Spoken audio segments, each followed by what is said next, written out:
Welcome everyone to I4CP Next Practices Weekly on this Thursday, March 27th. Good to have you with us. If you haven't already, please open up the chat, introduce yourself over there, let us know where you're joining from. I've seen folks from lots of different states around the United States. I saw Canada, India. If you're from outside North America, please be sure to introduce yourself there. Oh, I see Madrid, Spain. Great to have a global audience, as we often do. I hope the weather is good where you are. I also saw a few people noting that for those of you that are baseball fans, as I am, today is opening day. So happy opening day for any baseball fans out there.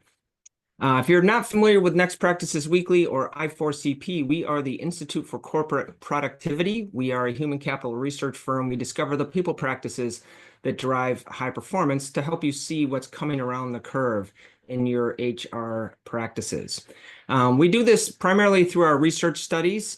We like to look at what the top quartile of organizations, those high performers, are doing differently than the bottom quartile. We define that through pretty standard business metrics that you see here on the screen: revenue growth, market share, profitability, and customer satisfaction. We like to tease out what we call next practices, those things that high-performing companies are doing differently, but that overall are still pretty rare. We like to see those grow in prominence over time.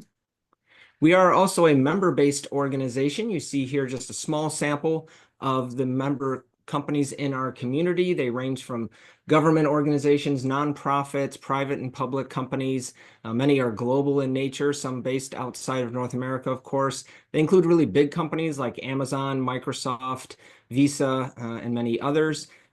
If you're with a member organization and with us today, special welcome to you. If you're not with a member company but would like to learn more about what's included, what that entails, just reach out to anyone at I4CP or visit our website at i4cp.com.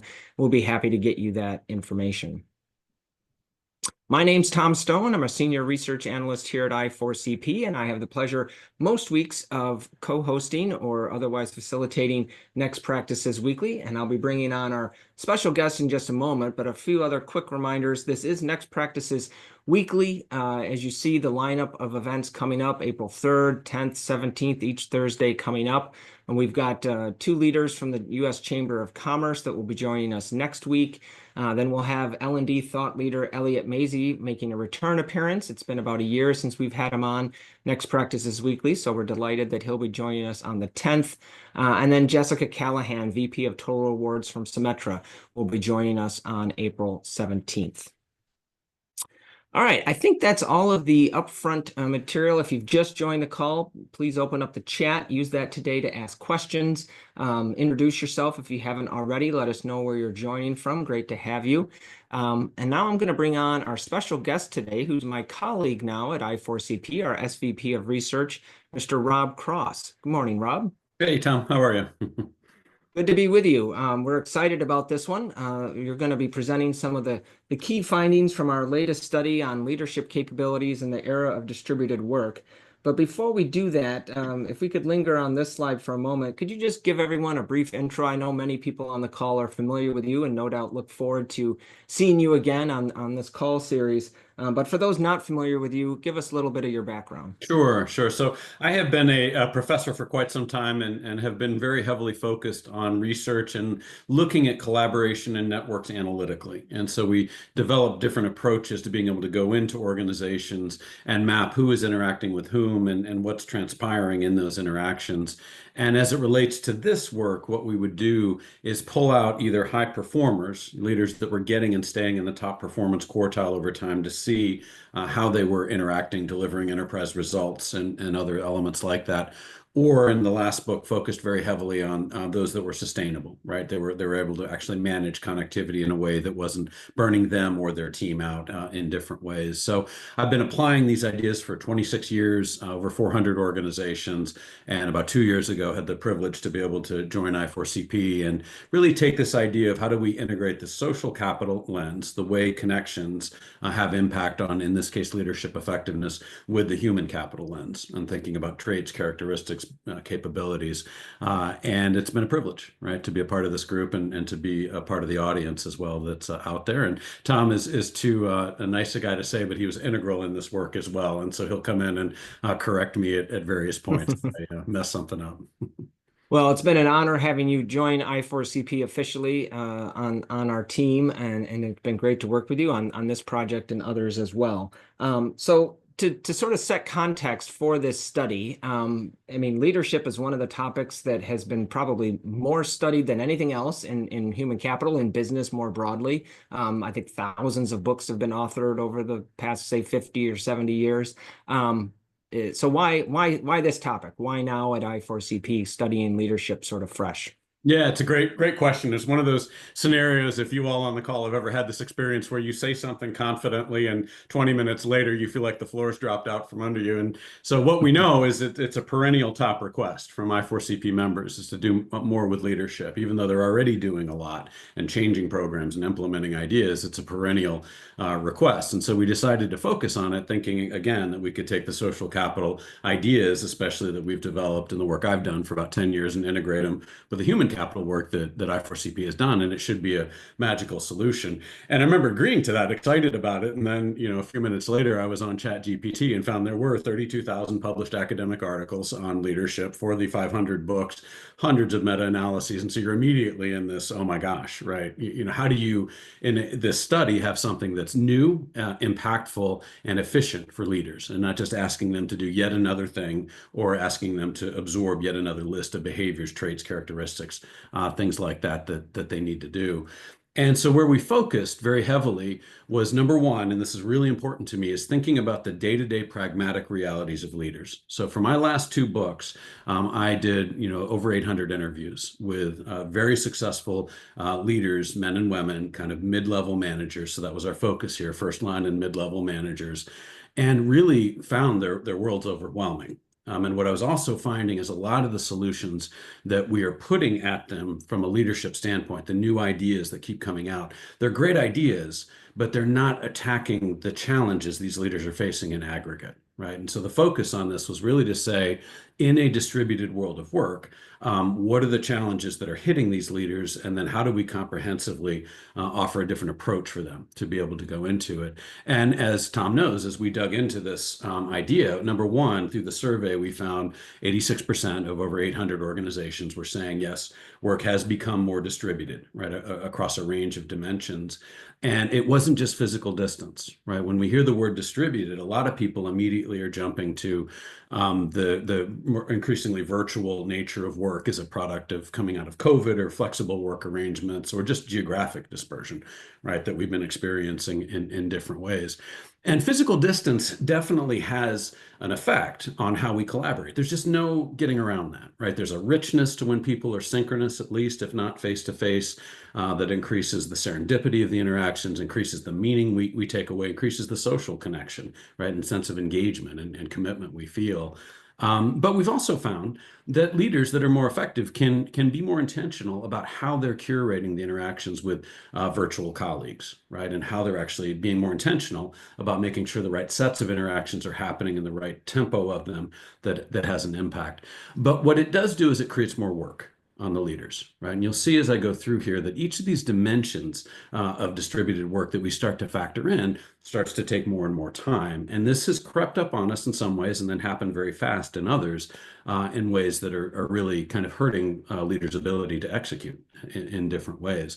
Beyond physical distance, we found that temporally work is distributed across time zones for sure, but then also things like flexible work arrangements, or the fact that people are not on one team anymore. They're typically on 5 or 6 efforts with competing demands, meaning that they're contributing to work products asynchronously. We have the technologies that can make that happen, but the fact that people are doing this at a different tempo has a pretty significant impact on productivity. We've seen some studies that showed us a 30% effect on efficiency of the group when you get these asynchronous contributions in different ways. And everybody's had that experience, right? You're waiting on a colleague, or you get something and they didn't understand your intent or whatever, right? Again, it's doable. You can solve it, but it takes more time, right? It hits a leader in different ways to have to manage that. We're also seeing more work across capability or expertise domains, right? Most work is occurring in these cross-functional, cross-expertise groups. And what we know from all the interviews that Molly and I in particular did with this is leaders can be very effective at integrating these cross-functional, cross-expertise groups to deliver broader market solutions, better holistic offerings, but they have to create a broader, more compelling framework that helps people understand what are the problem we're trying to solve, how do we integrate what we're doing. Can be done, takes more time, right? More pressure on leaders to be able to do that. Organizationally, we see that work is distributed across lines in a greater degree to which we've ever seen. There's a fantastic article in the Wall Street Journal that was citing research saying that the span of control from most leaders, they're claiming, has gone up 3 times since 2017. And I heard that, read it, and I was like, oh my gosh, that can't be. But then you start thinking about it, and there's all these spans and layers initiatives going on. There's all the digital strategies that are increasing spans of control, that somehow the digital solutions are going to make us magically able to absorb more and more human interactions. And then you throw on all these temporary projects, right? It's not just the fact that we're assigned 2 to 3 formal efforts, it's 2 to 3 other informal that matter. Can be done, but it takes more time, right? And we keep going around the list, and you find culturally we're integrating groups differently. Most people are on at least 1, if not 2, global teams with 2 or 3 time zones involved. And then societally, generationally, right? We have different differences that we're trying to navigate across. Some of these things are as old as dirt, right? I can't, I remember when I came into the consulting profession early in my career, people were complaining about how lazy my generation was. Now I'm on the other end of the spectrum and talking about, hearing about, the fact that the newcomers have a different perspective on work. And there's positives and negatives to that, right? In terms of how you create that context. Some of it's more new, right? This temporal distribution, right? In terms of how things are happening that way, or the capability distribution of work. But the one thing that we know for sure has happened is the velocity of this has gone up, right? As we went through COVID, the way in which people were moving through cycles of meetings, for example, went from 8 one-hour meetings, typically in most people's day, to 16 30-minute meetings as we tried to become more efficient. And it's made things much worse. Right, we're more intense in those meetings. We end the day with a to-do list based on 16, not 8 meetings. And the velocity has shot up, very dramatically in a short period of time in this. At the same time, as everybody has performance expectations increasing on them, do more with less, and everybody's expected to adopt AI, right, and figure out exactly what's going to happen there. And so there's just no wonder when you look at it this way that all the statistics are showing either leaders are struggling to be equipped to deal in this context, or they're burning out. And we have stat after stat after stat that shows that leaders are feeling overwhelmed. I personally went through interviews, like I said, with close to 800, and I could very viscerally sense the degree of overwhelm. And it's no wonder, right? When you start to look at it this way. What we wanted to do with this work is just push it ahead a little bit and say, how do we help leaders in this context? Not how do we put a new idea out there? And I've put new ideas out, right? Collaborative overload, microstress. It's what the publishing industry pushes you to do, is have that new thing that'll go viral. But the problem with the new ideas or the new programs is that they have a tendency, when you look at this thing this way, to solve some of the problems, to make some things worse, and to not address others, right? And so if we just take return to office, right, that's a common programmatic thing that we're saying is going to solve this idea of distributed work, and it's focused purely on geography, right, physical distance. And if you look at that, it tends to have a positive impact, certainly on less asynchronous inefficiencies, better cross-expertise coordination and innovation and face-to-face, improved range of collaborations, human connection. There's stats that I can cite using the network data and other things that show that has a positive impact, right? At the same time, it has some negatives, right? There's increased meetings, there's increased priority overload.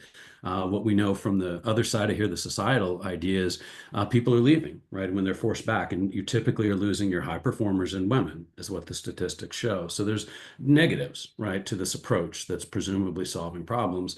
And then in every one of these, if you start looking at it this way, there's a swath of things that don't get addressed at all. Like, this solution isn't really helping the leaders in that context. If I take another one, a very good friend of mine was kind of the founder of this idea around psychological safety. And just think about that as a leadership concept, right, that's gone through organizations. We could take growth mindset, we could take any number of things on this. But if you just take psychological safety, it's made some things absolutely better, right? Greater inclusion, improved engagement, greater ideation, and diversity of thought. Yet at the same time, you find that it's increased meeting timeframes. It's led to some process inefficiencies in different ways. And at the same time, it hasn't addressed a certain swath of these things that leaders are experiencing and struggling with. And so throughout this, of course, I'm not saying these aren't good ideas, right? Clearly, it's a great idea to have psychological safety, and we even looked into it in this research. The idea for me in this that I think is so important is we as human beings have a tendency to see the nature of our problems through the lens of the solution we're applying to it. Right? We are people that have hammers and we're looking for nails, and it shapes what we see and think is important in a given problem space. If you look at AI, that's a classic example of that right now. It's a massive hammer where people are looking for nails right and left. And there's a great use for that. But if we're applying to say, how do we fix and help our leaders, fix our leaders' problems, right? Support them better is a better way of saying it. And we're leading with these tools or these solution-driven approaches, we're inevitably going to be surprised by things that get worse and things that aren't addressed, right? And so that was our real focus here, is how do we take a holistic look at the nature of the work they're doing and these invisible frictions, if you will, that have grown around them, some more recently, some been around for a while, but all have gone up in velocity. Wow. Yeah, great context setting.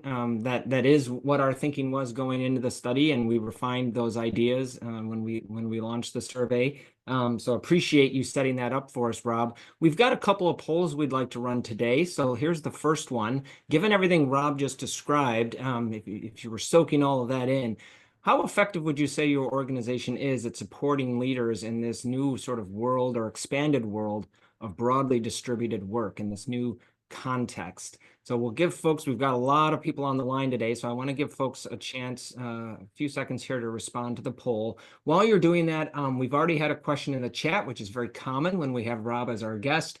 Yes, you will be able to get a copy of the slides. That's true for all Next Practice weekly sessions.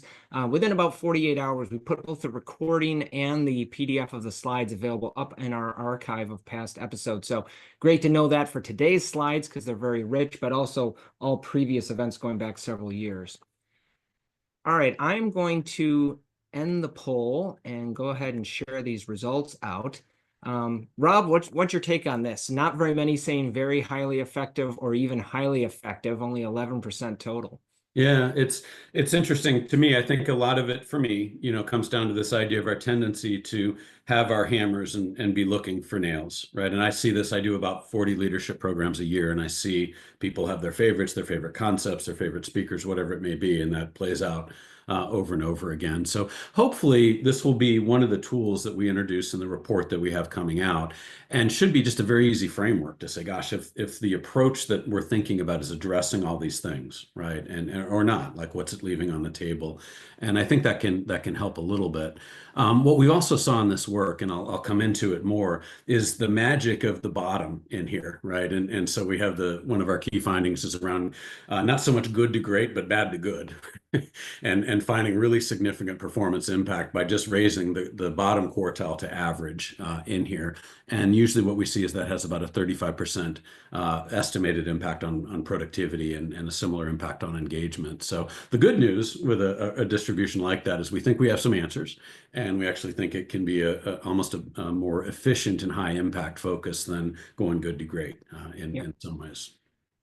Yeah, so I know some of the answers from this study that we're going to be able to provide both some today as sort of a sneak preview, but then also more robustly in the report. There's both sort of the positive that we've been able to distill and then some things to avoid on the negative side, which we'll get to as well. On the positive side, Rob, if we can move along, what are some of the key areas that we have been able to focus in on, really drill down? What's the sort of framework that we've come up with here? Right. Thank you. Yeah. So the idea for us is we honed in, again, the focal point was on this distributed work context, and then saying, okay, in that context, what 6 turned out to be capabilities are most likely to be the things that leaders are able to use as levers to pull, if you will, in their unique context. And it came down to a set of capabilities and then unique practices under each of these. And so let me start with the capabilities, and then I'll drop down to the practices.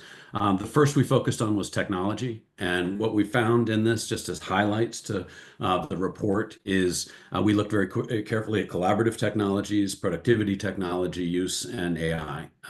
And the most important thing for leaders was around the collaborative technology, not so much the technology use, but establishing norms of use, establishing how we move from asynchronous to synchronous, a number of things like that in terms of efficiency of use that tended to be the distinguishers of the top quartile leaders. There's another capability around structure, and are we putting structure into work a little bit differently? And what we found here, I mean, structure's been around forever, right, since Henry Ford. What we found here that was distinguishing the top quartile leaders was not that they were putting in process schematics, role definitions, hierarchy. What it really was project and program-based structure with very dynamic prioritization processes that helped kind of adapt more fluidly to work that was going on, but also kept people accountable, right? Structure was put into work early in a way that kept people accountable and engaged, and people, that really matters in terms of how we form trust in leaders, trust in our colleagues, other elements like that.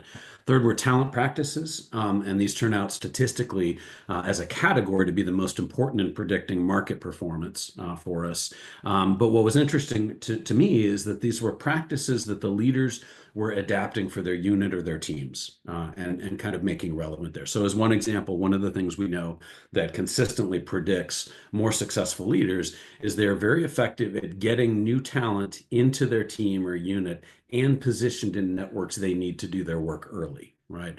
So it's not just onboarding, right, and getting people into the team. It's a very intentional and specific focus on how do we make sure these people are connected in ways that's going to enable them to execute on their work. And we found a whole series of things like that the team leaders were doing and had built into talent practices that were letting them get better scale, better efficiencies out of how they were doing things. Team culture, as you'll see in a minute, as a capability, turned out to be the most important thing for the effective leaders. And that had a lot to do, not so much, as we pick up in the engagement surveys a lot, not so much did the team trust the leader. That's of course important, right? But what we were finding was the teams that created context where the team was trusting each other, not just in terms of benevolence, but in terms of dependability and other elements. And they were engaged in terms of feeling a sense of purpose and energy in work with each other, did much better. Fifth was the boundary management. So were these groups connecting externally into the ecosystem they had, their organization they were a part of.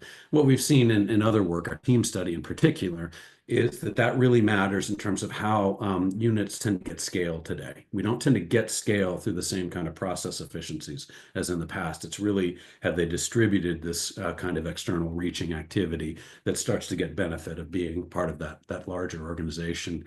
And then finally, well-being, and this is kind of came into vogue through COVID and people's concern over well-being. But what we saw here is it was more than just people saying, okay, have flexible work arrangements. That turns out statistically to be important, and more than just putting up some practices or ideas on a portal, right, from HR. These people are actually, instituting different ways of working that took stress out of how they were working, that enabled people to get a greater sense of purpose in what they're up to. The words of a close colleague of mine, Tom Rath, the heuristic there a lot of times is, are people leaving work in this group as better humans? Right? Have they developed professionally? Have they maintained who they are in a personal space? What was interesting to me in this, though, is that you saw a great impact, right? If you kind of went from average, you raised the bottom quartile to average, a 32% impact in productivity. I'm citing earlier numbers here. 32% was our final number, 33% impact engagement, and that there was a 6 times difference between the high-performing organizations and their leaders' ability to manage distributed work in this way and the low-performing, right? So it's a very substantial impact. But what it didn't mean was that everybody do the same set of 40 things, right? That's what we have over and over again. My understanding is with these lists is sets of behaviors, traits, capabilities that just, become overwhelming and sometimes just aren't relevant, depending on the context that people are in. But we tend to teach everybody that thing, right? And what we found in here is for some people, it may be that they've really been pushing hard on the performance front, and their benefit would come not so much from putting more structure or technology into the team, but to focus on team culture and well-being, right? In a way that helps rejuvenate, helps people get re-energized in different ways. For another person, it might be that they've kind of done the reverse. They've been pushing along organically, and they really need to get structure and kind of embed talent practices that start to curate the positive benefits of engagement and innovation, not through that leader's behaviors, but through the way the group is working as a whole. Every time we run into situations where the leader has to do it, we're going to hit overwhelm today, right? In different ways. And so we're finding that getting these norms built into the team through structure, through talent practices has a very substantial impact. Now, we did do top lists, right? If we look at the capabilities and go across what over 800 organizations responded on, and the specific focus here was what distinguishes your top leaders, right? Your top quartile leaders. And as we look back on that, people were saying culture one, structure two, talent practices, and then all the way down to technology on the bottom. And I don't think that's not saying technology doesn't matter, right? Obviously, but that it's more of an enabler, right? Or it's a hygiene condition. It needs to be in place, but it may not need to be a Ferrari. It may just need to be a Toyota, and you get some of the other things correct in here. When we look specifically at practices, and if we just kind of go in terms of the top predictors of effective leaders of distributed work, you see that they're coming from different places, right? That people are adopting practices that reduce burnout. So from the well-being category, there's expectations and processes built in through one-on-ones and feedback mechanisms that encourage active and dynamic feedback in the course of day-to-day work. There are ways that the teams actually embed ways of working, whether it's through periodic team meetings or other things that are brought into the team that help people get a sense of purpose in their work and engagement with each other. So we see, some positive things. And as we go into the report, we talk about kind of the top 10 in each of these categories. What's interesting a lot of times is to see what the nuance of what's on the list and what's a little bit different. So well-being, in this case, it's not just treated as something that's on a portal, right? Or access to resources that help you endure. It's actually shaping the way we're working for people to thrive a little bit differently. And it's interesting to see what's not on the list, right? And to think a little bit about, okay, structure in terms of just throwing hierarchy or process into it isn't seeming to solve the problems. Technology is an enabler more than something that pushes things through. But what you'll see in the tools that we create for people that get access to the report is we're finding that if we walk people through a process of saying which one or two capabilities, right, culture, structure, talent, well-being, could have the greatest impact for you given where you are, the composition of your team, the trajectory of their development, the nature of the challenges coming at you, who you are as an individual, and then allow them to go from those into here are the top practices under each capability. It's a pretty effective process for helping people not to get overwhelmed with 20 things they need to go do, but really get down to 3 or 4 things that are going to have the most immediate impact for them in their context. Yeah, and like you said, I want to emphasize the point that in their context, what those exact practices will be. In our research, we slice and dice it enough ways that, and the tools in particular will help you to figure out just exactly which practices. So it may be some technology or some boundary management ones that are the most relevant for you in your context, even though overall, as we're seeing here, the culture, structure, talent practices ones were the most prevalent. Yeah, and also, I want to note, I just want to pull off of that idea for a minute because I've been involved, as I say, in many, many leadership programs every year for 2 decades. And the tendency so often is to come in and we do it as people that write books, or we do it programmatically and say, this is the thing that's going to have the greatest impact. right? And so as academics, when we're writing books, we do it by finding what's the biggest predictor of whatever we're trying to predict, and then assume that everybody needs that thing, right? Or Right. if we're implementing programs like Return to Office, we think we get the sledgehammer out and say, this is what's going to work, right, for everybody. Systematically, I can say, I've been in so many rooms where we use these card sort activities, groups ranging from 20 high-level executives to 1,000 people in a room. When you do that, you get at best 20% of the room, right? I can see it over and over again. So I can't emphasize enough that point you just made, Tom, of getting people down to the things that contextually are going to have the greatest impact for them is important. And it could be the bottom of this list, right? We're not trying to say Yeah. everybody go do culture, right? It Right. just happens to be the most selected idea. Yeah. I also want to note, because you've been mentioning a report that's forthcoming and tools that will be available to members. So what is forthcoming will be an executive brief that'll be available to the public in early May. Obviously, the slides from today's session will be available in just a couple of days at our Next Practices Weekly archive. But then for I4CP members, they will get the full report and a series of tools that really make the ideas come to life and more practical to implement in your organization. And again, those we're targeting for, I believe, early May for those. Yes. Is that right, Rob? Yes. Yeah. All right. Very good. Well, let's move on. We're very focused at I4CP on the connection between practices, best and next practices, and market performance, what we call our market performance index, which again, we define high performing organizations based on profit, revenue, market share, and customer satisfaction. And we always like to tease out the correlations, and they are just correlations, but we find some usually pretty strong correlations in studies like this between different practices and that those ultimate business outcomes, that market performance. And I think you've got three sets of practices here on leadership and the relationship that we found in this study. Yeah, and I have to give a shout out to Catherine Brecken. We call her the mighty KB for running all these structural equation models and putting up with my constant queries on what does this matter or that matter in here. But what we see in here, if you're statistically familiar, we're using structural equation modeling to see what is the interrelationship between the variables. If you're not statistically inclined, which is more me, I'm going to call it an ecosystem, right? That the more successful leaders tend to be curating an ecosystem of things, part of which have to do with their own behaviors, right? And traits and experiences and how they choose to lead situationally, shared leadership, whatever the components are. We saw a direct relationship that had to do with the individual leader and driving market performance, right? As Tom mentioned, this is a composite of a set of different things over a 5-year period that we focus on in here. But as I mentioned earlier, we also found that culture was a very important predictor of the outcome, in this case around market performance, that leaders that created teams or created a context where the teams themselves had a better working culture, they tended to be much more directly associated with market performance, right? And so in this case, some of the behaviors that were statistically associated with that, I'm going to put up in each of these categories. Again, what we're not expecting is for any given leader to go do all 15 of these things that we might show here, but that this can become a tool to say, gosh, I need to be thinking about culture, structure, and talent in each of these areas. Here's one thing I could do, right? Mm-hmm. That could have the greatest impact on the team.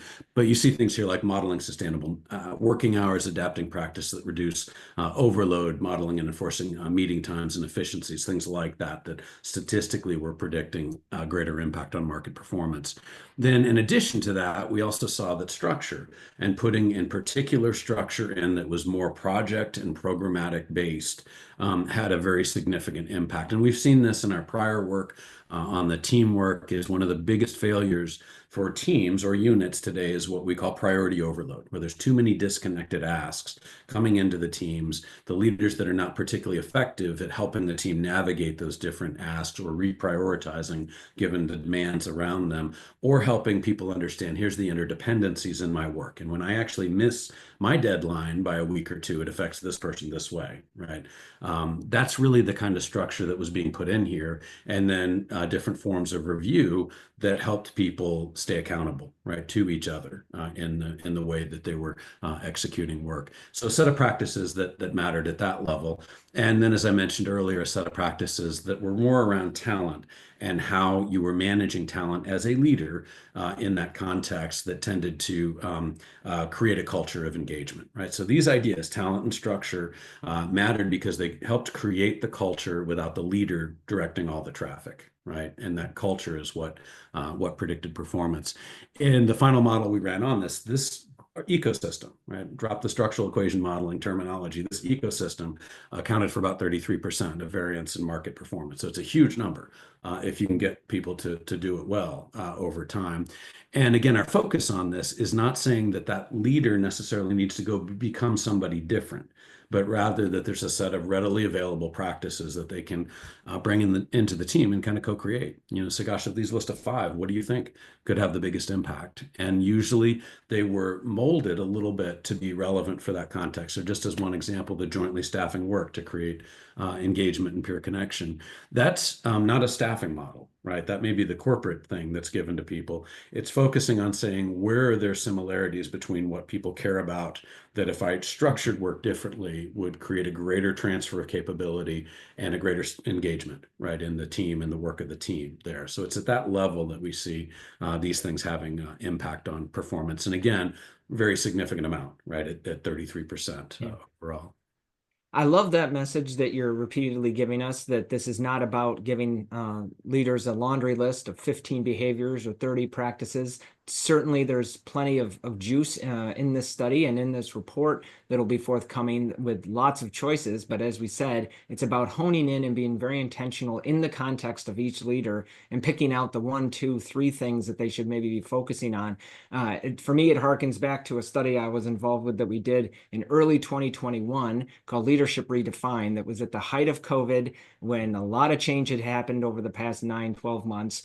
We asked about 69 different leadership behaviors, and we simply asked which had become more important in those early days of COVID. And the response we got back from over 1,000 respondents was that all of them had become more important, all 69. So no wonder then that at that time and since, leaders have been burning out left and right. And as you made the point earlier, if the leaders burn out, it's highly likely that the employees on their teams will also suffer greatly in terms of their work and their burnout levels. Right, right. Yeah, I mean, that's the challenge with this is looking at it and saying, gosh, not how do we do 50 things, but not going to the one solution for everybody. I mean, that's Yes. If I hear it one time, I've heard it 1,000 times in programs that I'm in personally and in articles I've written over the years.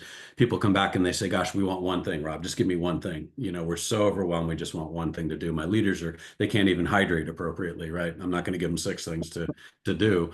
And so what we're suggesting here is not something that's more complex, right? It's still simple, but it's just a process of getting the leaders down to their 2 or 3 things.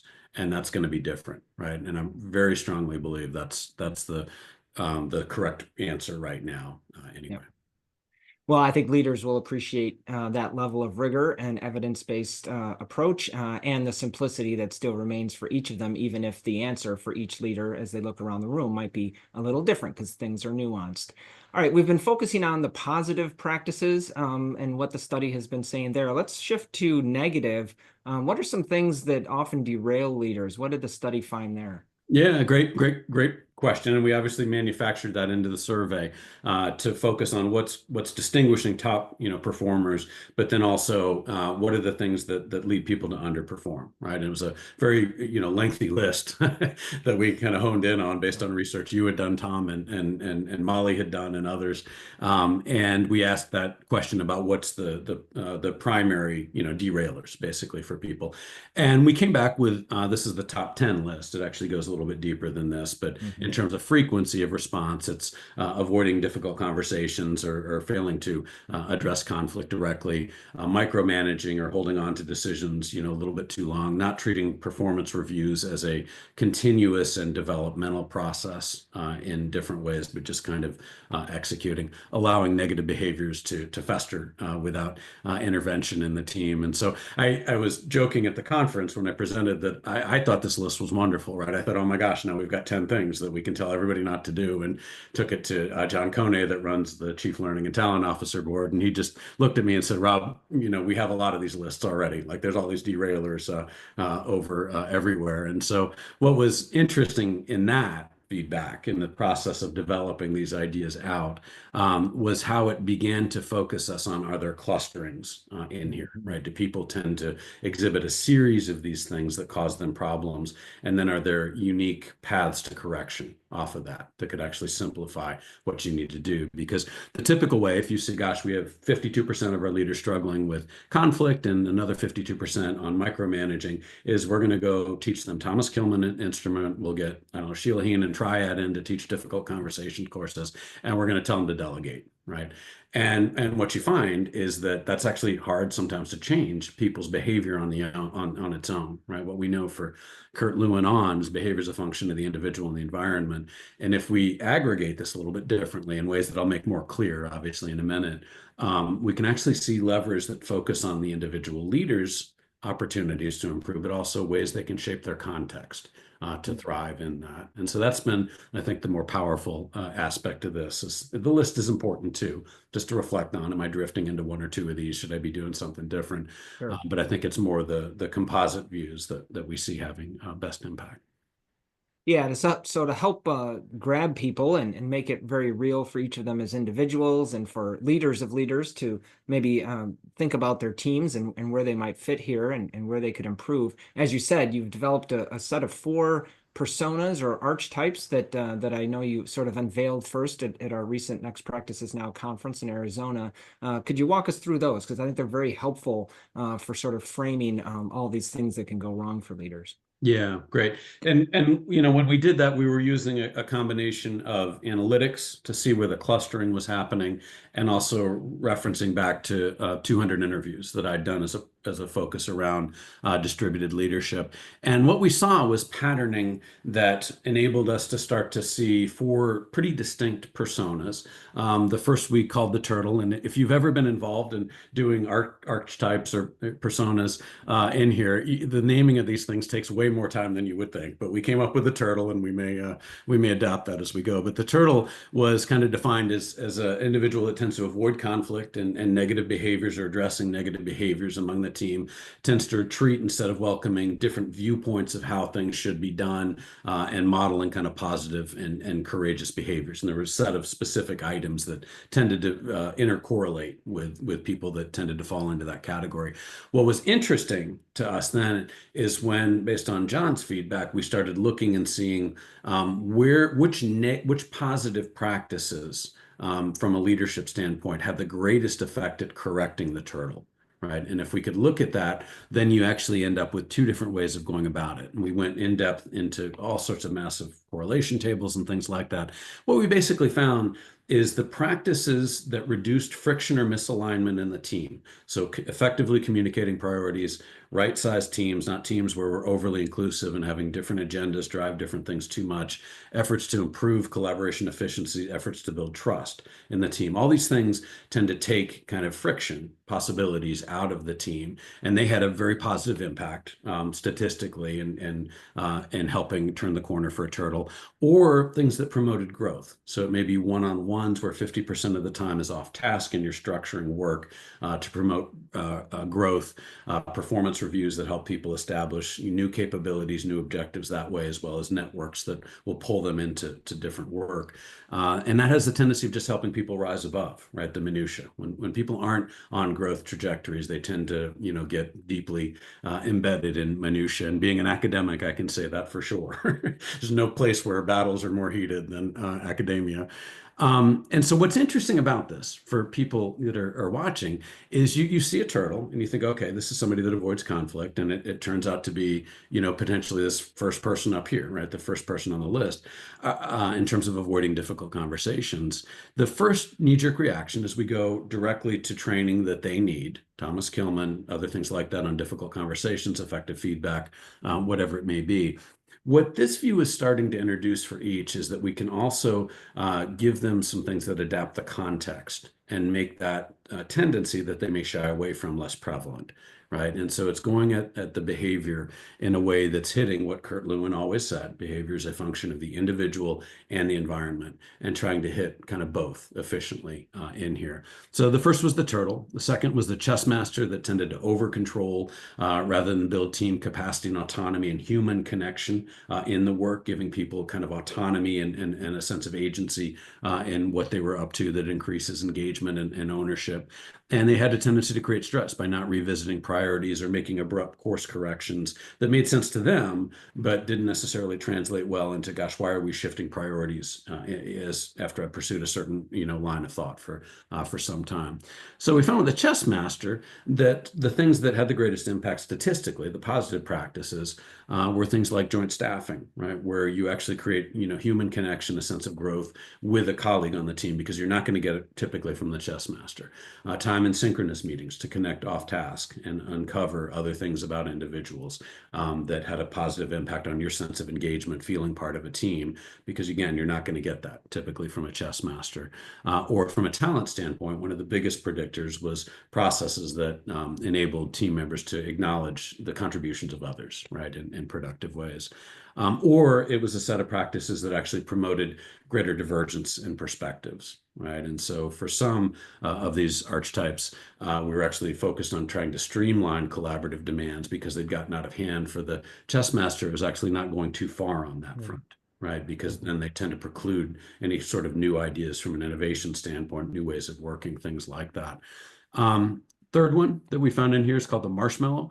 And these are people that tend to just absorb stakeholder requests, and anybody's idea is a good one and gets translated into the team, and it tends to overwhelm. This has been the biggest derailer we found in the team level work, is what I described earlier around priority overload. Does not do effectively aligning team efforts, or allows haphazard coordination to come into the team. So there's not sufficient structure put in, and they tend to have a bit, by virtue, very positive persona, right, trying to be responsive, but they have a tendency to overdo that, right, and they allow too much to come into the team in different ways. So again, you tell the marshmallow, gosh, you need to be more strategic in your thinking, things like that would teach them what to do. And in this context, we also found that the high leverage practices had to do with putting structure into work, and particularly early in projects.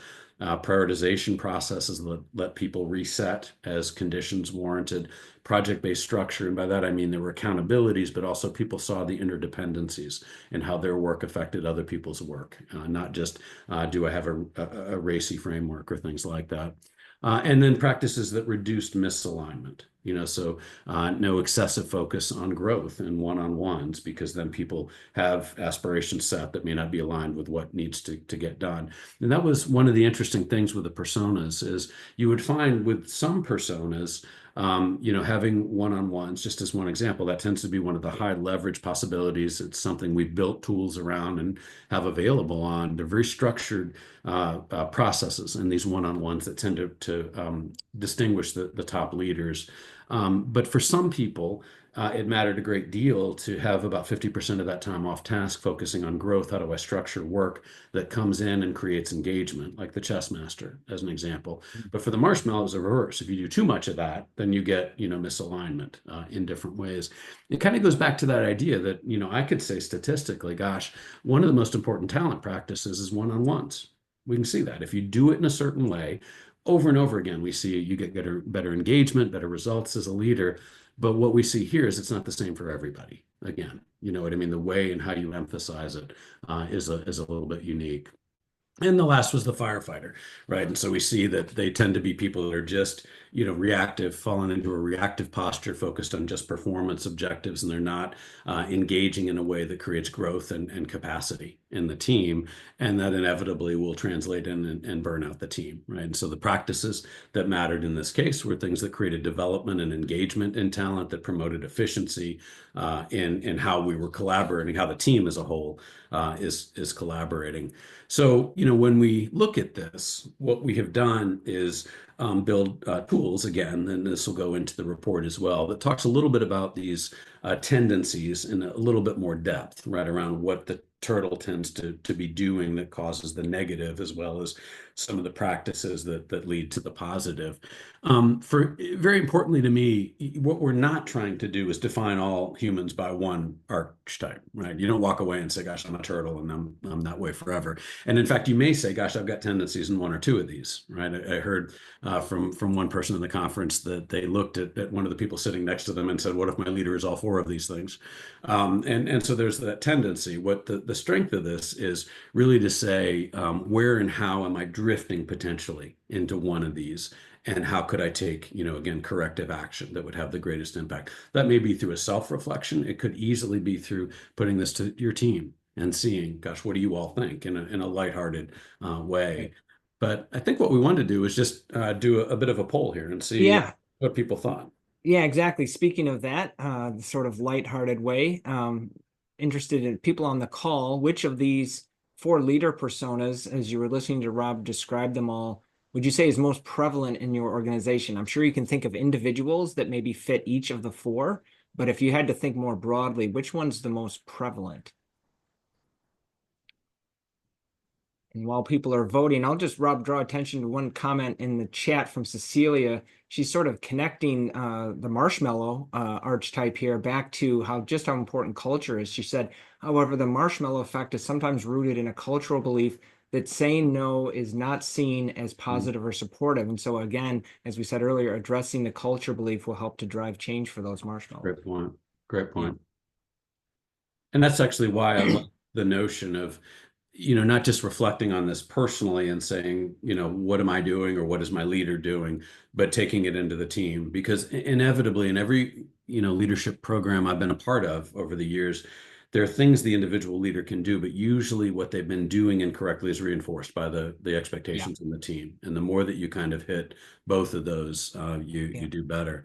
So that's interesting to see the Here's the relatively results. even distribution here. I think this will be something that we do more work with. We tend to have research within I4CP that is more what we'll call evergreen, and this is a trajectory on that. But I think it'll be something that we do more with to help hone in. Are there certain industries, certain levels, things like that have impact. And interesting to see the relevance of all four across a pretty diverse set of organizations represented on the call today. All right, so looking at the clock, let's hit, we have one segment left that you wanted to share about distributing leadership elements more broadly, not just simple delegation, but more distribution of leadership itself to team members and even between team members. Yeah, and we'll be brief on this, and people can delve into it more with materials that we create. But the core notion for me, using network analytics for the past, really a decade or more, we've seen people getting overwhelmed, right? Leaders in particular getting overwhelmed. And not so much because the work is going up, but because the interactions around the work has been exploding and been almost invisible in different ways. We can track airline receipts down to 2 decimal places, and yet a lot of times we don't know where and how 85% of people's time is spent in all the collaborative demands that they have on them. What was interesting to us in this is typically there has been this concept of shared leadership, and usually what that's focused in on or operationalized is leaders need to share the work better and they need to share autonomy. But what's also true is the interactions that are creating overload around leaders are far more than just work and autonomy. It actually has to do with things where you're coaching others. It has to do with things that are having an impact on well-being for others. You're propagating cultural values. Leaders get involved in a lot more, right, than just distributing work and autonomy in different ways. And so our focus on this was really to see 2 things. One is, what are the more successful leaders distributing to their teams that can, and from a leadership standpoint, not purely work and autonomy, that would take some demand off of them and keep them from getting pulled into things in different ways. And then I'm going to come back to a second thing on among the teams. But when we looked at that, what we saw the leaders were shaping in terms of how things were distributed to the team, and it wasn't just them. It had to do with things around performance expectations, around modeling culture, not just the responsibility of the leader, but the responsibility of everybody to kind of engage in ways that propagate the culture. Being actively involved in strategic thinking by virtue of understanding what stakeholders need and engaging that way. You did get down to resource allocation and task autonomy, right, as kind of being important in that. Um, but it wasn't the distinguishing category. So you might look at this and say, well, gosh, what does performance expectations mean, right? What does that look like? And what we would see is the more effective leaders, as one example, they tended to use their one-on-ones as a device to ensure accountability week to week, every other week. Excuse me, I'm sorry. That started to create this social norm of accountability. One of the cases we include in the write-up talked about a major financial services organization that was really effective at doing collective performance reviews around a kind of sale that had the greatest impact on raising this practice. And I know I'm speaking a little bit abstractly because we haven't gotten full approval yet to cite the name there. But what that did is it kept everybody accountable for saying, what are my actions and what's the effectiveness of them? And then that leader made really effective choices around shifting people when they weren't effective. And there was no punitive aspect to it, right? It was just, we need to do this better together. And if person A is better at this than person B, then we'll shift, what's going on, right? It created the non-fear based culture and saying yes all the time. And it also kind of got the right resources allocated, as well as keeping people accountable for what they're doing. Or it could just be process adjustments, based on how we're working together using continuous improvement, postmortems, Six Sigma, things like that. So it's not just an abstract idea, but these people were using a small set of practices that then had the group say, I need to be accountable for this, right? And I can't just say I'm going to do it and not do it, right? It has to be executed on. Then there was a set of things we focused on, not so much from the leader to the team, right? What they're distributing that way, but what they were embedding in the interactions amongst the team. So I look at this and I think about what do the network interactions look like? Others would call it culture. And what we saw here is that the groups that tended to interact together, so this isn't the leader promoting a healthy team culture, it's the way we're working together. That's a healthy team culture. It's the way we're working together that allows psychological safety. They did better, right, over time. And so again, you can look at healthy team culture and say, gosh, what does that mean? And that to us very clearly means creating dependability-based trust. So it's less benevolence and competence and more the degree to which I can rely on others coming through. It's interactions that generate energy and purpose. I mean, very tactical ways and behaviors that the groups are using to work together. And this has a huge impact, right? Because it starts to create a more organic team that's able and engaged by what each other's up to, that's responding to things, and far less escalation up, right? The more that these ideas are kind of built into how we're working together as a team. And so we'll go into more of this as well. But the core notion for us overall is to say it's more than just work and autonomy that needs to be shared for leaders to succeed today. Right? It's got to be a little bit different of a view because it's not just work and delegation that's creating the overload and the full range of demands on leaders. So next step, Wow. Chris. Yeah. Oh, Next sorry. steps. We're just about at time. So I think as always, Rob, you share so much on these calls. I want to thank you. This has been very enlightening as a first look for pretty much everyone on this call, the findings in this study. As we said earlier, core report and tools will be available for members in May. An executive brief will be available for the general public in May as well. And we want your continued engagement. Rob, we had a lot of questions and stuff that we weren't able to bring up. They were more rhetorical questions, I think, about did we consider this angle or that angle. So we're going to save the chat and feed that over to you because there's a lot of very fruitful things that people shared today in the chat that I think will help us further this research into leadership development and how to make some of these things happen. Yeah, and we obviously love that. The more that we can interact dynamically, it improves the outcome in so many different ways. So please, share that and then reach out directly to myself or Tom or Molly or others on the team because it's an area that we're all passionate about. Yeah. Well, you're getting a lot of kudos. Want to remind people of a couple things here as we close. Our next Practice Is Now conference, which I mentioned earlier, we've already got the dates for next year, March 30th through April 2nd, once again in Scottsdale, Arizona at the Fairmont Princess, where we hold it annually. There's also a virtual component. You can register for either of these. It's already open. We're already seeing people join in, including some group registrations. If you want to lock in this year's rate, we've all experienced a lot of inflation in recent years. So to lock in the 2025 rates for next year's conference, be sure to register by March 31st. And then lastly, we do always provide recertification credit hours with both HRCI and SHRM. So if that applies to you, if you have a cert from one of these organizations, just jot down the relevant program ID or activity ID that you see on screen or that Zeta has helpfully put in the chat. So once again, thank you, Rob.